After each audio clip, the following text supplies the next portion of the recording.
Rišek 30, če tam pa to ni. Ne komentiraj.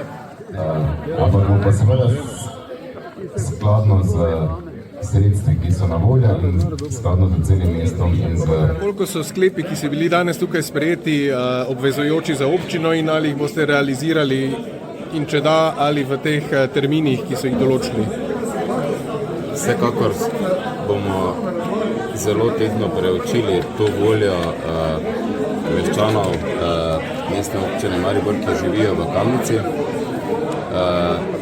in najverjetneje na nekaterih delih ne bomo spreminjali politiki, ki sledimo, to je zdravo življenjsko okolje, povečevanje varnosti v prometu, zagotavljanje frekvence na upravljanje z umirajočim prometom.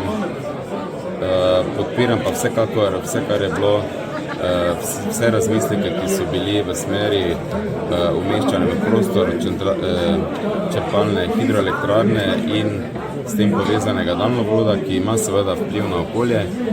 V 2011 je bil sprejet državni prostorski načrt in po eni strani seveda podpiram to, da moramo kot skupnost znati tudi, kdaj stopiti skupaj, če želimo biti energetsko bolj samostojni in neodvisni, po drugi strani pa zaradi tega ne sme imeti slabših življenjskih pogojev nihče tukaj. Torej, zelo zadovoljen sem z odzivom krajanov, zelo zadovoljen sem za kulturno razpravo, ki je bila.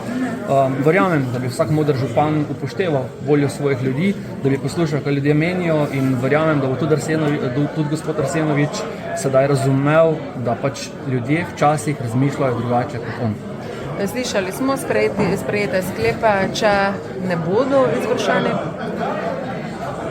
Obstajajo še potem razne nepokorščine, razne druge zadeve in konec koncev pač še enkrat zbor krajanov, kaj pa mislim. Tako dolgo, dokler se ne bo poslušali ljudi, bodo ljudje naredili svoje.